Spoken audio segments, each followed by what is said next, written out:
No matter what society, what religion, what social group for that matter that you inhabit, everybody in this world has some kind of creation myth. And I'm using myth as just a descriptive. I'm not saying the creation wasn't real because clearly we're here. I say myth because a lot of religions and science have differing viewpoints as to how we were created. Most religions, specifically Christianity and Judaism, little bit into Muslim, all say that we were created by God, a God. And then there's other religions around the world, Hinduism, Buddhism. They all have some sort of creation myth, how we were created. We didn't just evolve, which is what science says. And that's where kind of the proof lies. But the curious thing about all of those religions is there are certain stories in almost every single society, in every single religion, whether it be an Asian society, whether it be South American, African, Middle East, all of them that have different sort of religious beliefs or religious followings. And all of those different religions all have certain stories that are eerily similar, like the flood, for example. Christians and Jewish folks will say it's the Noah's flood story, but that same exact story can be found as far back as the Sumerian people, which were thousands of years before our modern society really started to record and document. They even had a flood story. And like I said, every modern religion around the world all have a flood story. So, did the flood actually happen? And I mentioned Sumerian because have you heard about the idea of the Anunnaki, which are gods from the Sumerian society? And the claims are that the Anunnaki weren't just gods, but they actually created Homo sapiens. And why did they do that? It's a very interesting tale that we're going to cover on this episode.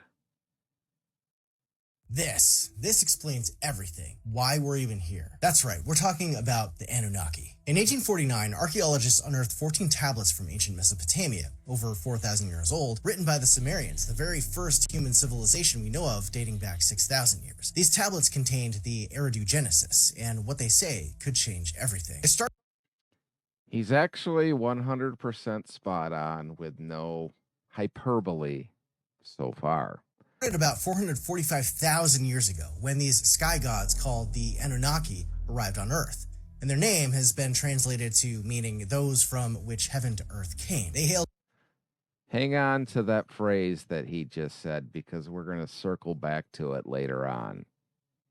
from a world far out in our solar system called Nibiru that gets close to us every 3,600 years. And don't forget, the Sumerians had pretty advanced astronomical knowledge, somehow without the telescope.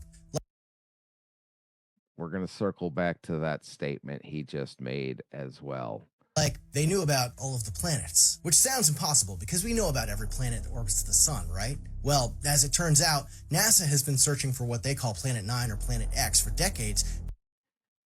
If by decades he means the 90s, I suppose technically it is. But they did spot a planetary body on the outer regions of our solar system. And they're not saying it's the fabled planet X, but they have identified a body that is drawing in a lot of debris from the Kuiper Belt, which surrounds our solar system. So that part is true. It gets more interesting, though, due to finding unexplained gravitational anomalies out there. And recently, Caltech astronomers published evidence of a massive planet with an extremely elongated orbit beyond Neptune, with an orbital period estimated to be around 3,600 years. They haven't quite said 3,600 years. That is something that we're going to, again, circle back to as the story unfolds. What are the odds? So why come to Earth? Well, the Anunnaki apparently needed water and gold to fix their atmosphere, which is interesting because we use gold today in spacecraft for radiation shielding because it's... He's absolutely correct. In the story of the Anunnaki coming to the Earth, the story is, he doesn't really break it down, was on their planet, which he's asserting is this fabled planet that we discovered, the ninth planet, Planet X, or Nibiru, as the story claims that the planet is called. That these aliens, called the Anunnaki, their planet was going through some major catastrophes with global warming and everything, which we'll get to that in a little bit. But what they thought they could do to fix their global warming and stabilize their atmosphere was to mine gold. And the only place in our solar system that had gold was good old planet Earth. So the Anunnaki, they went a sailing to Earth. It's incredibly effective. Now, according to the story, the Anunnaki originally brought their own workers called the Ajiji. They were brought in to mine gold in the Persian Gulf in Africa, but they revolted after about 250,000 years of brutal labor and were crushed. Afterwards, an Anunnaki leader named Enki created a slave race of workers by combining the Anunnaki DNA with Homo erectus around 250,000 years ago. They called this species Adamu, which in... It was Homo sapien, not Homo erectus. In Hebrew, Adam means man. Sound familiar? Well, the Sumerian tablets were created 1,000 years before the story of Genesis in the Bible. But then things start to happen. Some Anunnaki started interbreeding with human women. Now, the story of this was the Anunnaki leader fell in love with one of the humans. And this species became a little too full of themselves and refused to be slave labor that us humans were being used for to mine the gold. And they wound up giving birth to giants. Yeah, those kind of giants that many believe were the Nephilim. And that part, yes, it's mentioned in the story, but he's leaving out the fact that the Anunnaki were also alleged to be anywhere from 12 to 15 feet tall. So I suppose if you're going to have an offspring, they're probably going to be pretty giant too.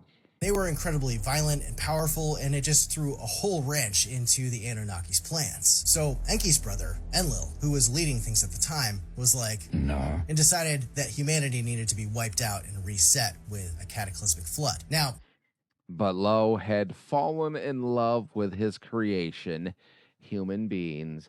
He didn't want to do it, but he knew for the greater good that something had to be done, and enter the global flood story. Hundreds of cultures around the world have a flood myth, and many of these cultures have had zero contact with each other over the eons. So how is it that they would have all had a similar story about a flood? After the flood, the tablets say that the Anunnaki helped the surviving humans to rebuild, but they also installed certain humans as kings, family bloodlines that would rule over the rest of us to make sure that we stayed under their control. That part, I think he just filled that one in, because the actual story that we'll dive into in the next segment was the fact that the Anunnaki created us from Homo sapiens, or created us Homo sapiens from Homo erectus by altering one gene in our DNA. This time, they just altered one little molecule to keep us from being so power hungry, allegedly. While the real rulers from Nibiru watch from afar. Some think that this system is still in place today, just with new names instead of kings and peasants. But that's all just a theory. What do you think? Now, in the actual story, the flood came because Nibiru, the Anunnaki's home planet, is on an elliptical orbit that circles the sun every 3,800 years or so. And depending on who you ask, some people say it's 4,800, but it's a good story so far, isn't it? But it was at its closest point to Earth, which is what caused the flood. That's the story in the Sumerian tablets. And that's where a lot of people think the idea of the global flood story came from. But what happened to Nibiru and all the Anunnaki after the flood? Well, they got in their ships and went back on Nibiru and went about their way going around the sun. But is all of this story true? Is that how we actually came to be on this planet? Were we created by some alien race, not by a god? Did we not evolve from lesser species throughout the millions and millions of years that we've been on this planet? Well, that's up to you to decide what exactly you believe. But what about the Anunnaki story? You will hear a lot of crazy theories from conspiracy theorists to this day. And you've heard, if you've listened or watched this podcast at all over the past 10 years, you know that there are a lot of crazy conspiracy theories out there. This one might be the cream of the crop, but some conspiracy theorists will say the Anunnaki are still in charge of human beings. So much so that they have created another species called the reptilians that we've talked about before, that aren't just reptilians, but they're able to shapeshift, turn themselves to looking like humans. And those people, those aliens are actually everybody that's running this planet right now. Every single person in power around the globe is, for the most part, according to the conspiracy theorists, a reptilian alien that has shapeshifted. So just think, Donald Trump's a reptilian. The Prime Minister of England is a reptilian. The head of Canada, the Prime Minister of Canada, he's a reptilian. Everybody that runs a country around the world, according to conspiracy theorists, are all shape-shifting reptilians that are actually being ruled by the Anunnaki. But is any of this story even remotely true? Because this entire story of the Anunnaki came about in, well, actually, the part that he told you about the tablets is true. And the story of the Anunnaki from the Sumerians is actually true. They were the gods that they worshipped way back in Sumeria, thousands and thousands of years ago. But is the whole alien part of it true? Is the whole planet part of it true? Well, you remember that little piece that he showed you? Like, how could the Sumerians know all the planets? Well, they couldn't. Only thing they could see, the farthest they could see, the only planet that we can see with the farthest planet that we can see with our own eyes without a telescope is Saturn. So that would have been the furthest planet that the Sumerians could actually see. So that depiction that you saw on that tablet was probably just some kind of fiction that was created. It wasn't an actual depiction of all 9 planets. Who knows what it was?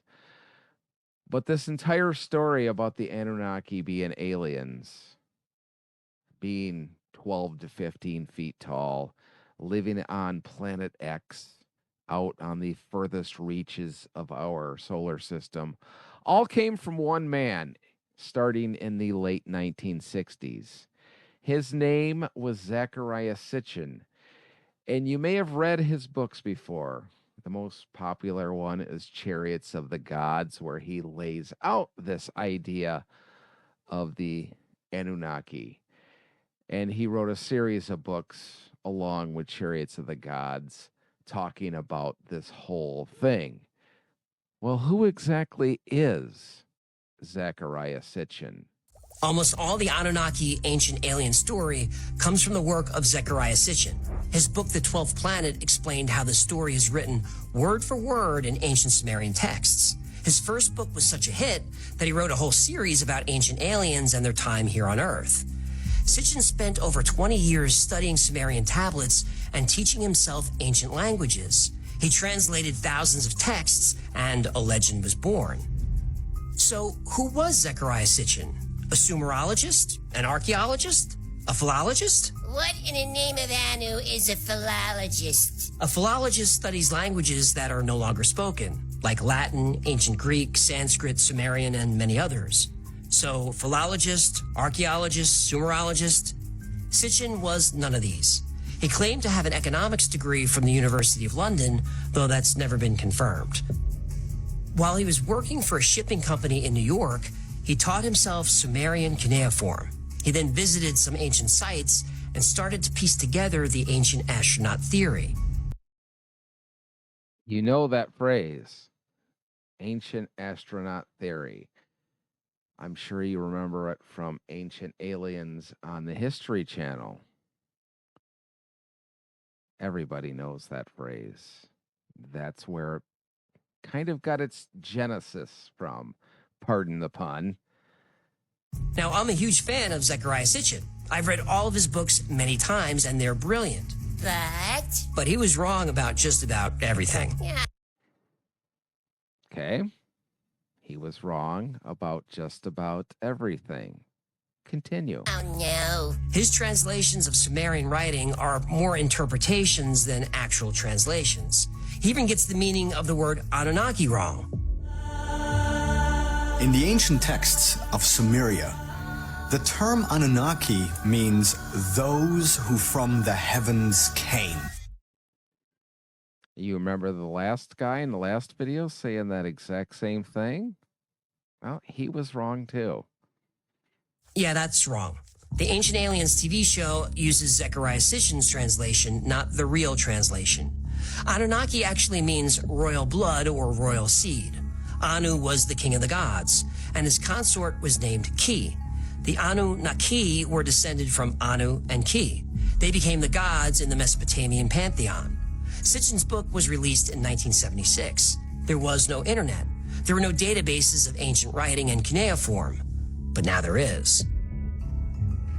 Because we now know so much about how the Sumerians spoke and wrote, we also know that Zecharia Sitchin wasn't a very good translator. He got even basic words and grammar wrong. In fact, the title, The 12th Planet, refers to the image on the Sumerian cylinder seal VA-243.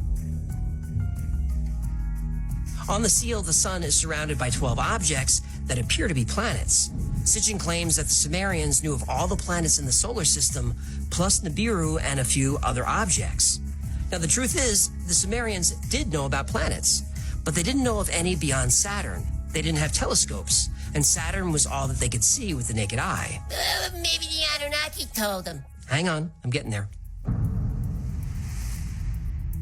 Other things Sitchin got wrong. Not a single Sumerian text mentions a flying vehicle. Yes, we read about them in other cultures. I would suggest, if you're interested in this topic, to seek out the entire episode of the Y Files about the Anunnaki and the Sumerians, because it really is fantastic.